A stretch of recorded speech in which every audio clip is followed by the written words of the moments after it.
I can't believe they're going to make us do this. We're back on the air in all time periods now for September 5, our first annual closing ceremonies, and the last show in this series there will ever be in the history of the known world, with Michael Reagan, Howard Keel, and Rosemary Clooney, and surprises. In the 4 weeks that we've been on the air since February 3rd here, I think we've answered about 4,225 phone calls, held up 622 books, and delivered 328 pieces, none with anchovies. One thing that we have never done here is given things away. You know, AM gives trips to Mexico and Hawaii, and the other shows, they all have something where if you call in, you win a new car. And today, what we are going to give away here, and I mean this from the heart, is the only Oprah Winfrey T-shirt that we have on the lot here at Channel 7. Okay? Now, you know that Oprah's coming on here Monday at 3 o'clock. She's a great lady. It's a great show. And I want you to be as good to her as you've been to me. This is your chance to win the only Oprah Winfrey T-shirt in Los Angeles right now, almost. Here is how it works. We are going to ask you later on in the show a trivia question. Tom, do you hear the bell tolling? The answer to the trivia question will be given during the program. When you see Oprah's picture on the television screen later on, if you're the first person to call up with the correct answer to the trivia question, you will receive the Oprah Winfrey T-shirt. Is that simple, huh? Do I make myself clear? Are you excited about it? Okay. By the way, the answer to the trivia question, since our show is a giveaway, a dead giveaway, the answer to the trivia question is Michael Reagan. We'll be right back with him and the question after station identification.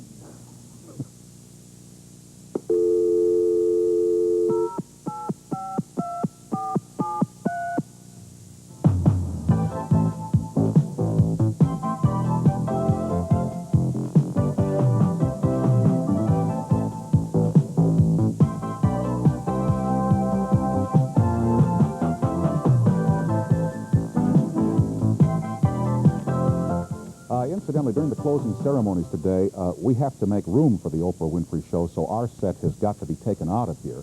And because the crew is off for the entire weekend, you'll notice the chairs are going to disappear, and by the time we get finished, this stage will be completely bare. My first guest today is Michael Reagan. He is the only person in the history of this show, the last 4 weeks since February 3rd, who has guest hosted the show when I was off on vacation one day. So the trivia question today is, who is the only person who has ever guest hosted the Tom Snyder Show? And the answer is Michael Reagan. But this is not the time to give that answer because we're not giving away the T-shirt till later on. This is our grabber. Michael, thanks for coming on here. Thanks for letting me be here. When you are not, you know, subbing for me or subbing on KABC radio, what does Michael Reagan do? I know you do acting. I know that you dabble with cars. I know that you have many interests, or boats. But what is the career of Michael Reagan besides being related to the President of the United States? And I ask that in all sincerity. I'm an answer to a trivia question. Do that professionally all the time. My wife and I have a company, MCR International, which produces these fundraising events. And we're laughing. Don't be alarmed, folks. Come on, the set has got to be taken out of here, but don't try this at home, okay? Anyway, we have a company that produces these events that I do with my race boat for charity. We've raised about $1.5 million since 1982 for different charities, the Statue of Liberty Foundation, the Olympic Committee, cystic fibrosis. We did one this year for Diabetes Association. Right. So we put together these types of situations. I got into acting through that, doing public service announcements. So I decided to take an acting class. All right, so charitable work led to PSAs, public service, and that led to an acting career. And you have a movie coming up, right? Cyclone. I just finished Cyclone. Heather Thomas is in it, and Tim Conway Jr. and I team up as kind of bumbling CIA agents or FBI agents or whatever. Does being the son of the president and all the attendant publicity and rigmarole and Secret Service protection, does that ever get in the way of just being Michael Reagan, citizen, actor, and boat racer? Yeah, I think it does. I mean, people get all awestruck. You know, they always want to invite them to dinner, too. And I said, wait a minute. I'm with them 24 hours a day. I don't want to eat with them. But the way I look at it, Tom, I got 2 years, 5 months, 12 hours, and 38 minutes. Yeah, but what about the repeal of the 22nd Amendment in term number 3? Here we go again. I talked to him about that. I said, no, I don't think you're going to see him running for office again. I think 8 years is enough. If he runs one more time, we feel the whole family will be on Medicare together. We're all old enough. So the situation is that he's put in 6 years. He's got a couple of years to go, and then we're all going to retire to the ranch in Santa Barbara. All of us, Michael? Well, actually, I'm looking forward to maybe spending the next 8 years in the White House. I'm putting myself back up for adoption.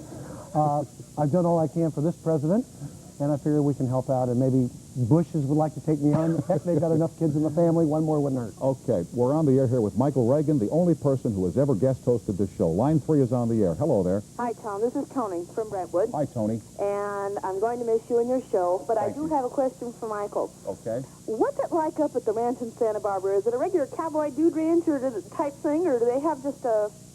What's it like? It's it's fabulous. Are about you 700 kidding me? acres. It's gorgeous. It's up in the mountains overlooking the San Ynez Valley and Alisal Guest Ranch.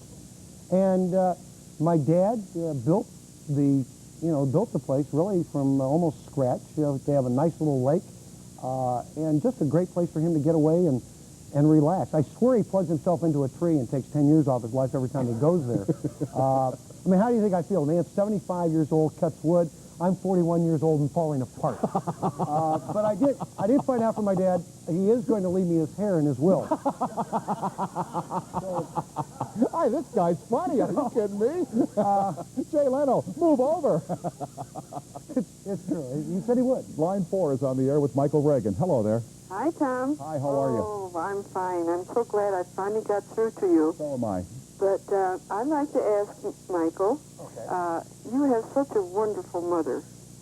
And Jane, we never see her on television in interviews or anything like that. Is she going to be on something real special soon, or something we can look forward to? Real special every Friday night. She's got her show. Falcon Crest is going into its 6th year. 6th or 7th year. 6th year, I believe. She films 33 shows a year with them, and I tell you, she is doing a great job there. She stays away from interviews primarily because she knows that question is going to come up about my father. And I think she deserves a real hand, because in this day of age of everybody writing books about their ex-lovers, ex-husbands, ex-wives, and how many times you jumped in and out of bed, I think Jane Wyman has showed the class of the industry, where she could have gotten zillions of dollars for writing something, has kept her mouth quiet and stuck to what she does best, which is acting. Very good point. Celebrity line. I'm telling you a secret here. Yes, we have a celebrity line. It just slipped out. I'm sorry. I didn't mean it. It's just a plain, normal, ordinary phone line that we give out to celebrities. Won't you go ahead, please? Hello. Hello, Dad? Hi, Annie. How are you? I was just wondering who's going to pay my rent now.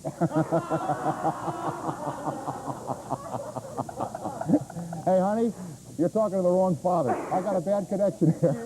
All right, I love you. I'll see you later. You know Oprah. Good luck, Dad. Okay, Annie. Thanks for calling. Bye-bye. Goodbye. That's my baby daughter, who's 22 this year, huh? Michael, do you ever feel sorry for people who are not children of the President of the United States? I mean, you do lead a charmed life in many ways. No, I don't feel. They should feel sorry for. I'm a minority, and there's only 4 presidential children. People always say, "Gee, well, it must be easy having your father be the President of the United States," but you always have to be on doing the movie, getting a lot of publicity for this movie Cyclone I've done, but what happens is everybody goes to watch you fail. So you always have to be right on. You're almost not allowed to do that. Have that fail. You have to be 110, because 100 they're going to say, "Hey, he's not that good." And if you do well, they're going to say, "Well, of course, his father's President of the United States." Yeah, actor. Why not? So on and so forth. Maybe the door opens for you, but it always comes down to you have to keep the door open. And sometimes a little bit more pressure put on us. And I think the first 4 years there was a lot of pressure. I figured the next 4, which is now in the last 2, it's time to enjoy. Okay. You got laughing eyes, Michael Reagan. Thanks for coming on our closing ceremonies today, okay? Thanks a lot for having me. And by the way, super guest hosting job. Thank you. I hope that I can have you as a guest host again here at Channel 7 real soon. It'll be my pleasure. Okay, Michael. We'll be right back with Mr. Howard Keel from the movies, from Dallas, from Illinois, I think, right after these announcements from our sponsors here on Channel 7. Hey, guys, guess what? You know Tom Snyder? Yeah. You remember Tom, don't you? Yeah. Been canceled on the coast. Kidding. Canceled on the coast. I thought he was coming over here. Huh? Coming back here? Is he coming back here? You're not coming back here, are you, Tom? Boy, I hope not. Hey, listen, Tom, good. He can't come back here, can he? No. Tom, good luck.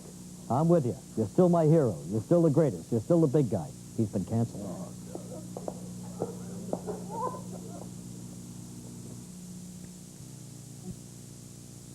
Oh, he'll be back. Something that evil never dies. He's like Nixon. He'll get another shot. Tom, hi. Listen, I just want to wish you the best. Congratulations. We certainly had a lot of fun, and boy, I tell you, there's no show like your show, and I'm not even going to think about doing any other shows. Jay, Oprah Winfrey on line 32. Oh, how you doing? Sounds great. Yeah, it's a whole new concept. Fabulous. Yeah, just let me get rid of these guys. Okay. Yeah, sounds great. Talk to you in a minute. Come on, sound. All right. You know, a lady just called and she said, why don't they at least let the guy have his set for the last show? And Ann Cipriano of our staff said, it's a joke, lady. Now from Seven Brides for Seven Brothers, from Kiss Me Kate, from the greatest musicals of all time to Dallas, of which he's one of the stars over on CBS, here is good friend and good man Howard Keel, who incidentally has the following albums available at this time: Reminiscing from the Howard Keel collection, which can be seen right here on camera number 2, and our second album, With Love, from Howard Keel. Howard, thanks for coming over to us. Well, it's my pleasure. What did Howard Keel do between the great days of Hollywood musicals and the career that began at Dallas, at CBS? I probably played in every tent in this whole country, Tom. I went out on the road, you know, did a lot of musicals, did some concerts, things like that, singing. When you went to the tents, you must have been a big hit, because people who live in Ohio and Wisconsin, Indiana, they look forward to the summer circuit when stars of your caliber come out and do that sort of thing. Of all the roles that you played, what was the favorite one, besides the one on Dallas? La Mancha. La Mancha is like, it is terrifying when you start it, you know. It's like seeing that scenery go away. You know, you're sure you're never going to get through it, right? Right from the top. You're going to fall down the steps, first off, things off, right off, you know. And by the time you get through it, it's like going through a football game. It's emotionally, vocally, and just a very tiring show. But at the end of it, you have such a feeling of accomplishment because it just builds within you. You know? But that's a show that you did not do on stage. Right. I mean, if you know, New York stage. No. You didn't do the movie. No. Did you ever, and forgive me if I'm off the mark here, but I've always sensed that there was a certain frustration within Howard Keel. Yeah. That, you know, he didn't do Kiss Me Kate on Broadway, Alfred Drake did, but he did the movie, and I've sensed not an anger about it, but a frustration in you, Howard, that maybe you would have wanted to do those things too. Well, it would have been better for me. I'm a slow study. I don't never stop at something, but to have had the opportunity to go out and find the role in the theater where you really find it, and then do the picture, you know, would have been wonderful. But also, I studied to be a concert singer. I wanted to be a serious singer. Lawrence Tibbett and John Charles Thomas were great heroes of mine. And so all my studies were in the serious music. And I was signed with a concert agency and did some concerts. And Lotta Lehman, the day I auditioned for them, was there. And she said, my God, it's a young pincer. Because I'm really a basso cantante. And the first thing they had me do was sing for Oscar Hammerstein. And they brought me to Broadway, you know. Over the years, as I look back, Heady wine for a young man from Gillespie, Illinois, huh, pal? Yeah, from the coal mines to that, yes, really.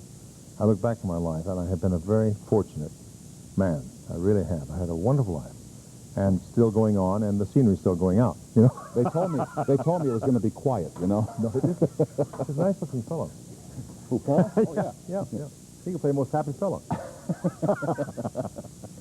So anyway, now you're in New York, and you auditioned for Oscar Hammerstein. That's right. And the first show I did was Carousel. John Raitt wanted a vacation, and so I went in, auditioned, and they signed me to a 3-year contract on the audition. And it was a strange thing. The first rehearsal was terrifying because I had never been in anything like that. But after I was working for about 15 minutes, it was all like somebody just tapped me on the shoulder and said, this is it. You know, and from then on, I've been the happiest guy in the world because it's really, to be able to do what you want to do in life is, what a pleasure. Okay, line 4 is on the air. Here come the Dallas questions, Howard. Okay, you're on the air with Howard Keel. Why don't you go ahead, please? Okay, well, this isn't actually a Dallas question. Howard, my heroes in singing have always been guys like John Raitt and Gordon McCrae and yourself. And I wonder, what advice do you have for young singers now who aren't interested in singing the rock and roll or the heavy metal? Is there a chance for us now, or what advice would you give for the young singers who enjoy singing classical music? If you love it, continue doing it. Timing is everything in life, and I think you make your own timing. if you work at something and you become really good, it'll get around. And when that opportunity comes, you're ready for it. And that's what happened to me. I started singing. I really didn't think about taking it up seriously until finally a man named George Houston told me that I had real talent. And I went at it very hard. So when it came to going to Broadway, I had enough behind me to be able to do it. Otherwise, I couldn't have. So hang in there. If you enjoy it, you'll do it. Okay, line one, next up and next on with Howard Keel. Hello there. Hi, I first want to say, Tom, I'm really going to miss you. Your show was great, and I used to rush home from school every day just to watch you. Okay, I appreciate that. Thank you. And second of all, Mr. Keel, I just want to tell you I think you're really great on Dallas, and I wanted to know if your character is going to change at all. Good old Clay, you mean? Yeah. Oh, I doubt it. He's just a good old fellow, you know. He could if they'd write it. And Howard would play it if they'd say it. But I doubt it. I doubt it. He's just a good old fellow. Is Dallas entertaining for you now? It's kind of a different thing, I mean, because you don't I'll sing. tell you why. The cast is such fun to work with. You know, I just got through doing some scenes with Barbara Vargettis and Pat Duffy and Victoria Principal, and we had a ball. And you know, and it's just one ride after the other until we get ready to go. And that's where we keep loose. And Larry is wonderful. And the whole cast, Linda, and I just can't say enough for them. They're professional. They have a great sense of humor, and we don't see enough of each other to get on each other's nerves. Let's put it that way, Tom. Right. That's right. That's well said, too, Howard. You know, there's such a thing as just carrying a joke too far. That's true. Something I would never do myself. No. We will continue with Howard Keel, but right now it's commercial position number 2 coming at you. Hey, Tom, I'm sorry to see you go. I had a great time doing that interview with you the other day. It was all about horror films, wasn't it? I hope I wasn't bad luck. So long. Have a good time, wherever you go. We're back now with Howard Keel, and earlier this year, Howard, you had an event in your life that kind of, I guess, changed your perspective on things and brought things into sharper focus. Can you talk about that a little bit? You had a little heart problem.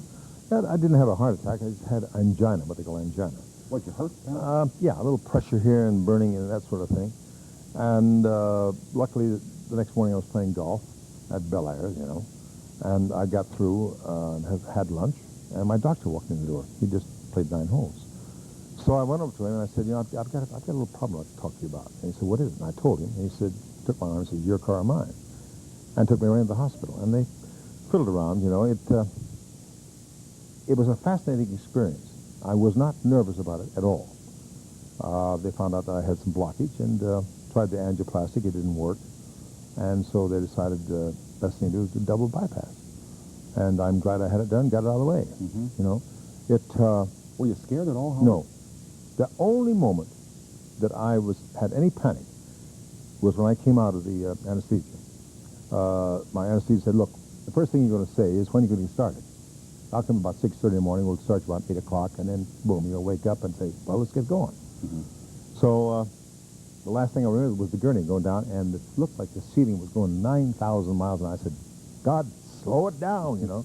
And Judy said the last thing I said was, it's a loose Cadillac, look out. So, and I wake up, and my anesthesia is standing right above me, and I looked at him, and I tried to say I couldn't talk.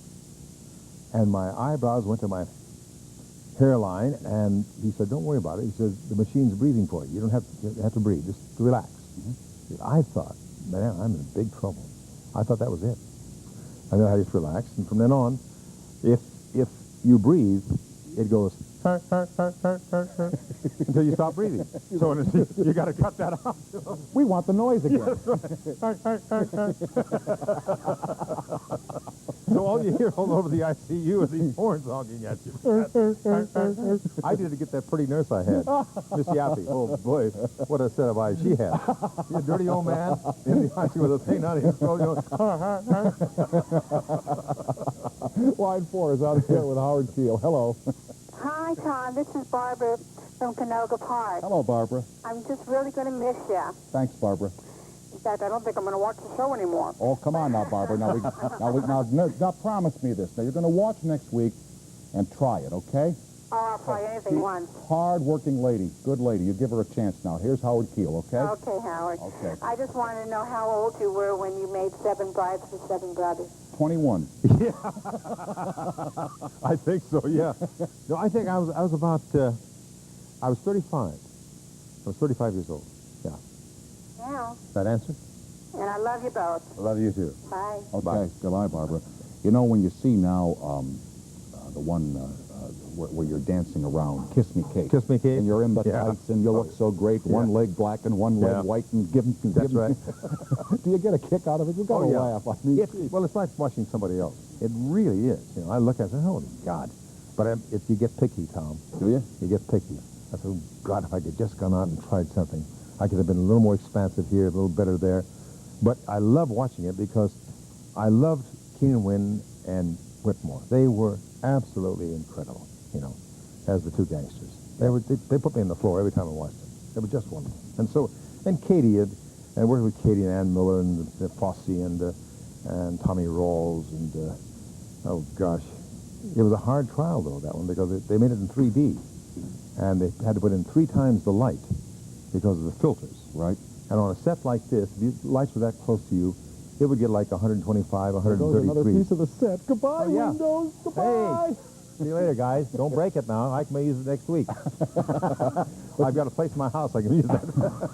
But you worked hard on those films. Oh, By very what- hard. Very physical hard. I roles. was up at 5 o'clock every morning and worked until 7. Then they gave me no time to block Where's the Life That Late I Led, my biggest number. So I'd go out, I'd work in the rehearsal hall till about 12 o'clock at night, midnight, and go to bed, sleep about 4 hours, and get up and I can drive. see you there in the rehearsal hall. Lousy director won't give me time to block. I was really hot about that. Were you? You know me I when I'm know hot. you get steamed, man. This guy can get steamed, and look out. Line 1 is on the air with Howard Keel. Hello. Yes, first of all, before I ask Mr. Keel my question, I'd like to address Mr. Snyder and say that I'd like to know who the person was that made the decision to pull your plug. I'd like to know that name of that person so that I can write them a letter and address to them, make at least 1 phone call and 1 letter, just so I can vent my spleen. Because I think you did a wrong thing, and your show, you've got a lot of friends and a lot of fans out there. I agree with you. And please don't let the situation embitter you too much. I am not the slightest bit embittered. You have to keep in mind, my friend, that when we went on, me talking about this at Bel Air when we first went on, we came on here for 4 weeks as a trial. Well, what a 4 weeks it's been. I mean, we've made a lot of friends, and, you know, Channel 7 has had commitments to syndicators and the producers of the Oprah Winfrey Show for over a year now. So we all knew this was going to happen, and it's really no great big deal. Yeah, So I don't want you to be upset. No, but whenever I see a good thing on TV, I like to keep it on TV. And that would be, in this case, you. Well, I appreciate that. Well, I just want to make sure you know that you have a lot of friends. And the person in charge of programming, what is that person's name? We might as well get that out of the way. so we can all. I'm telling you, if you just like a scene out of Network where you send a whole lot of telegrams and letters to that person, and they might reconsider something, because you deserve to be on TV, sir. I appreciate that. The president of KABC is Mr. John Severino, S-E-V-E-R. What's his mailing address? I-N-O. He's at 4151 Prospect, Hollywood 28, California. He's a very nice man, and he's a close personal friend of mine, and if you want to write him, I'm sure he'll be happy to receive your letter. Not only I, but many people out here. Now, Mr. Keel, I just want to... crazy. I'm sorry? Sev takes a joke to a point. Okay. No, it'll be an honest, bona fide letter. It won't be anything snippy, but Okay, it will. fine. I'll express myself correctly. I appreciate that. It'll be my pleasure, sir. Okay. Mr. Keel, could you just briefly give us a description of what it was like working in the golden days of MGM? Because I know that you came in the scene just at the tail end of it. Yeah. But still, you had a lot of. I'm looking at a list of your films, and you know, Annie Gets Your Gun, Pagan Love Song. A lot of, besides Kiss Me Kate, which you've already talked about, Rosemary. Yeah, well, You did a lot of fine work. Showboat's the best. My personal favorite. Yeah, lovely picture. I'll tell you, I was like you. I was a fan when I came to MGM. And the first day I walked in that commissary, I got so nervous. My lips got dry. I smiled, and my teeth would stick in my teeth because you meet people like Clark Gable and Spencer Tracy and all those wonderful stars of that day.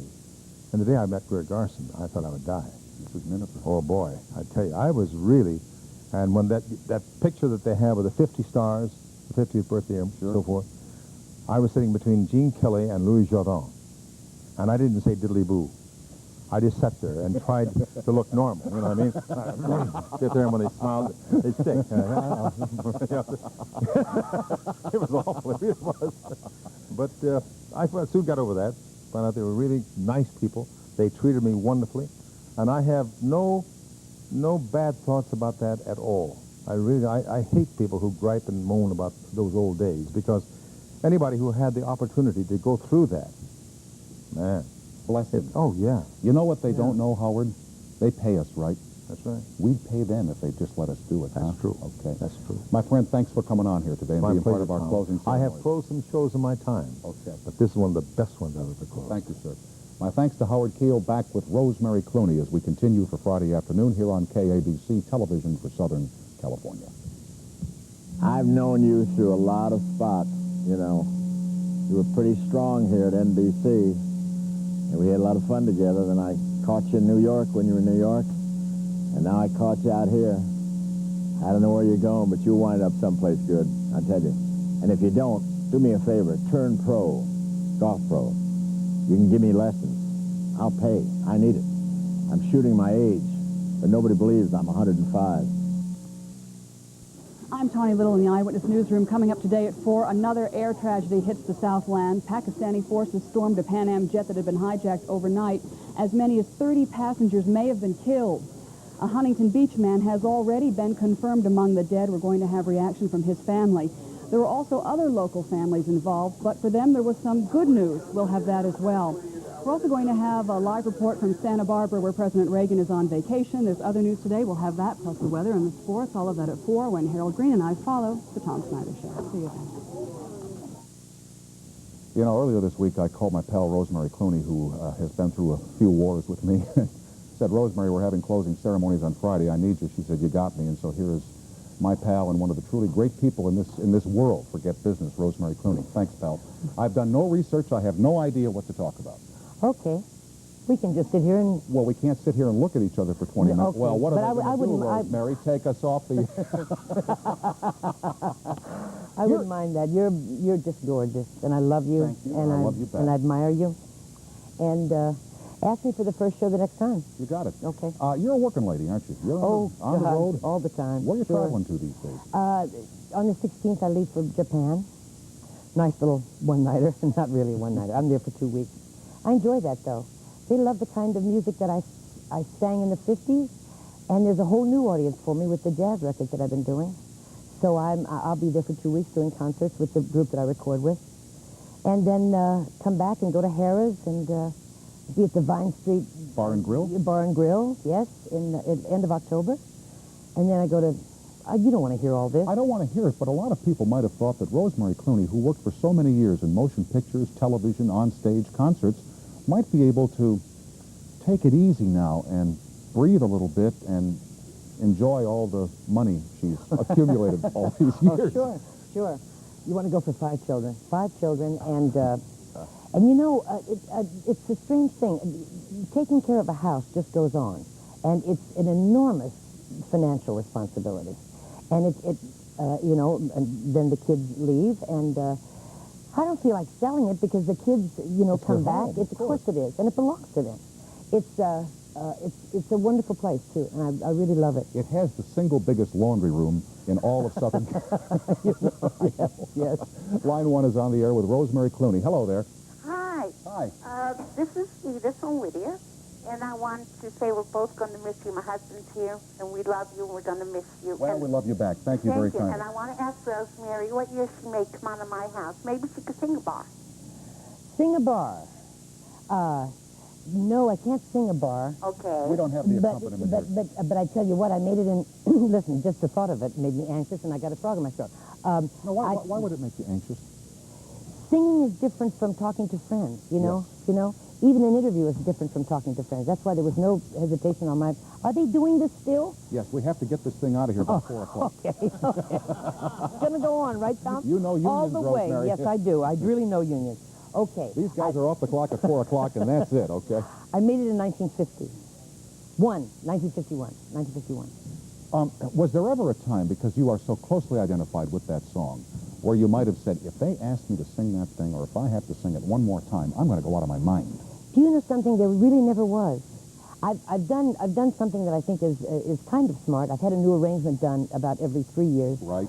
So that I'm thrown into a little bit of a different, and then, you take into consideration the fact that song, no matter how many times I've sung it, is a little piece of everybody that came to see my show's history.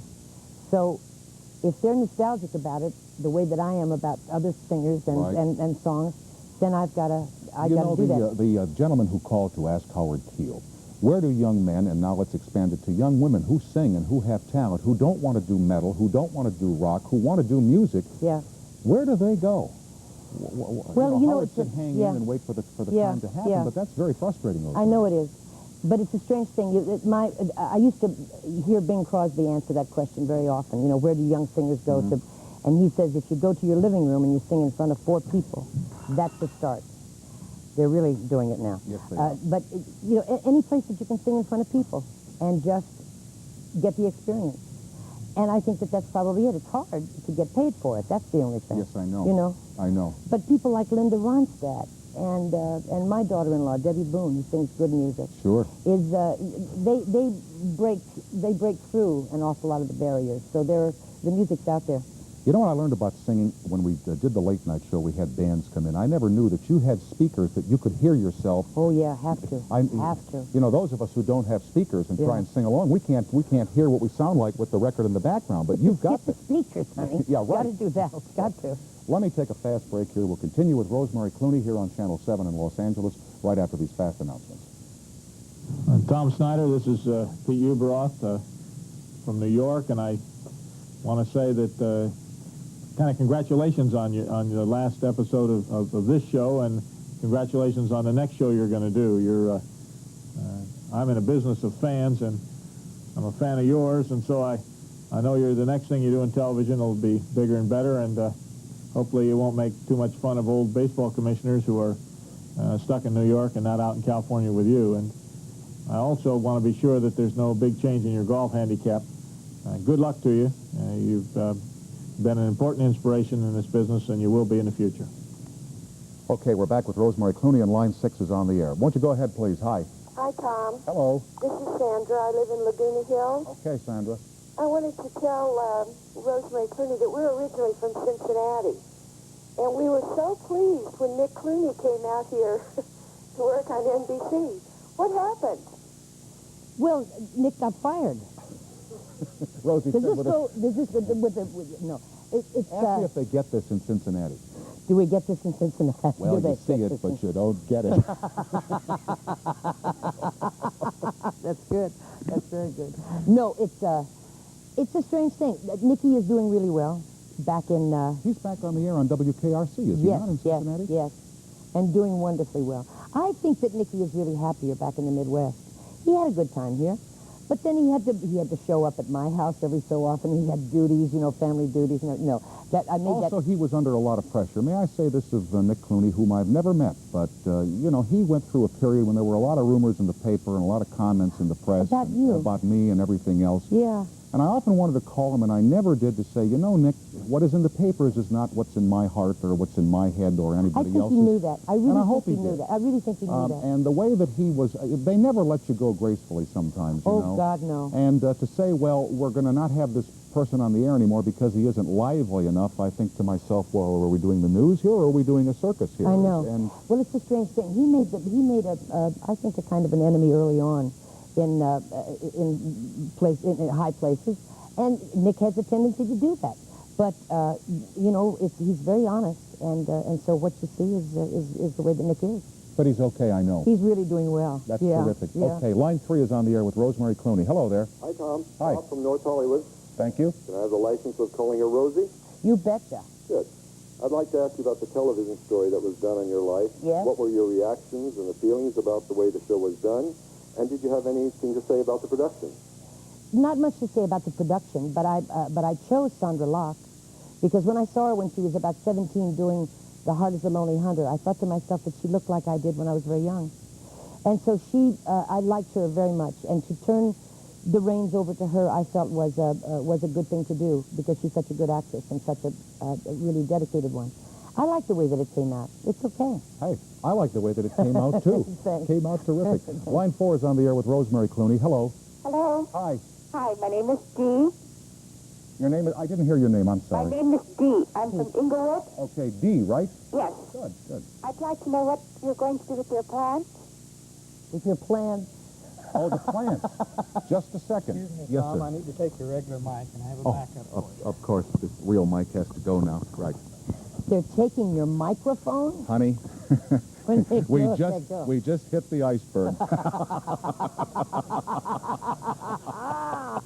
Titanic City. Titanic only go down once. What happens to the plants, Paul? Good. We don't know what happens to the plants, ma'am. I'm sorry. Oh, too bad. Well, I would take care of them to get you back on. Okay. That's sweet of Dee. Very, very nice, Steve. Did you have a question for Rosemary? I love her singing. No. Well, that's okay. You don't have to ask me a question as long as you like that, is it? Darn That's right. good. Thanks, Darn right. Dee. Okay, line 6, next up and next on. Hello there. This is Becky from Ojai. Okay, Betsy. Becky, Becky, I'm sorry. I want to tell you how much I really enjoyed your show. It was Thank you. very well helpful in a lot of ways and a lot of fun to watch. Well, I appreciate that. Thank you very much. And I also wanted to tell Rosemary that I grew up watching her on television and listening to her music, and we have always just loved her. My mother is one of her biggest fans. Well, I appreciate that. Thank you very much. Thank you. That was the vase that just went... The vase. The vase, I'm sorry. The vase is inexpensive. The vase has the pussy willows in. The vase is empty. The vase You is know, empty. we put the crew would ask the gals who produced the show, is this the vase or is this the vase?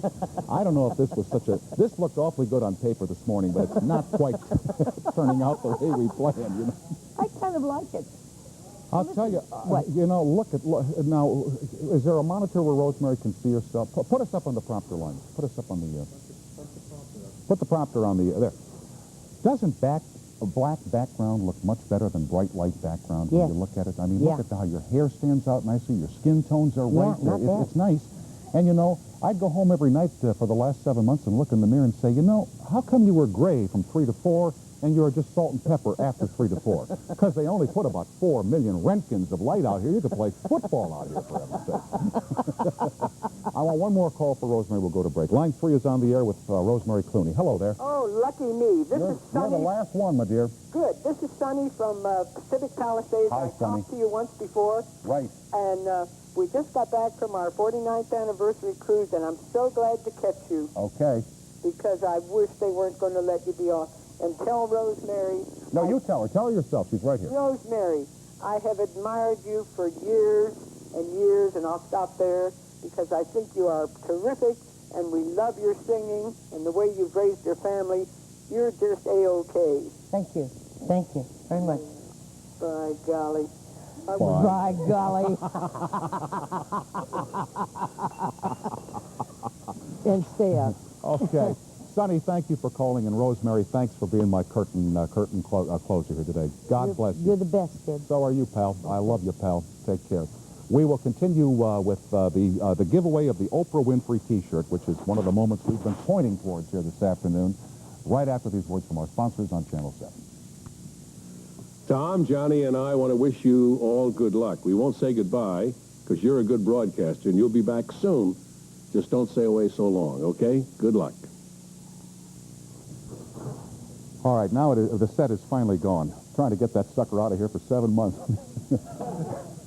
It is time now for the giveaway of the Oprah Winfrey T-shirt is the prize. Now, here is the trivia question. The trivia question is, name the only person who has ever guest hosted this show on Channel 7, and the correct answer is Michael Reagan. Now, for the correct answer, Ted Dawson, what do they win?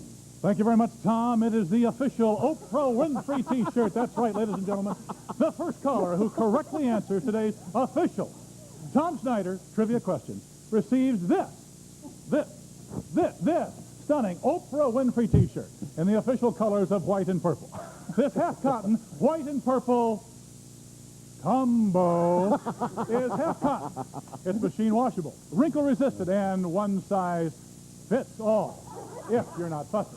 Another fine T-shirt by Hanes, and remember, it's not Hanes till the little fat lady in the commercial says it's Hanes.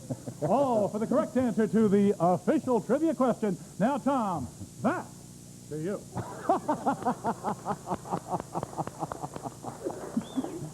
Okay, line 4, you're on the air. What's the answer to the trivia question? Michael Reagan. You got it.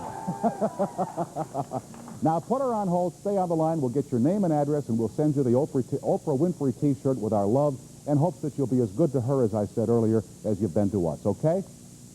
Okay, Tom, thank you very much for the T-shirt and really appreciate the show you did for us today. My pleasure, ma'am. Stretch for what? We're going to...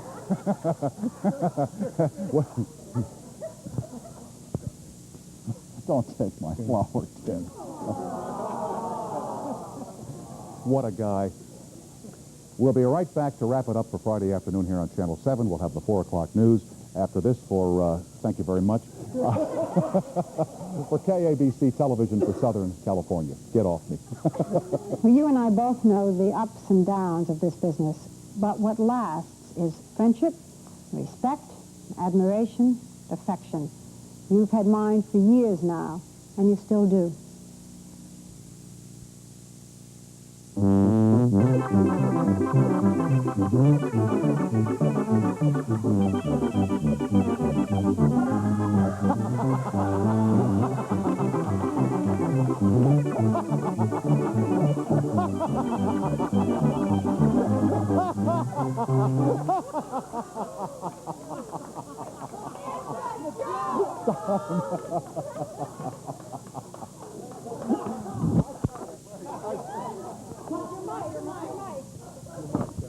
So I don't wear the mic. What have I got to say? That is worth a second look. Can we do that?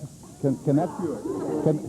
Okay, re-cue that. That is genuinely funny, and it better be a joke when I get out to the car this afternoon, I'll tell you that. I want to thank all the people who made the videotapes today, especially Ed McMahon, who said, Johnny and I. Forget it, Ed. If Johnny's going to do it, Johnny should do it, you know. By the way, tonight at 10 o'clock on Channel 9, Merv Griffin is also saying farewell after 23 or 24 years in syndication. And, of course, Merv then gets to go on with Johnny. I know, stop it, right. Johnny, I'm busy. Forget it. Play the tape again of the guy. Okay, here it comes. Genuinely funny. See, they have this stuff.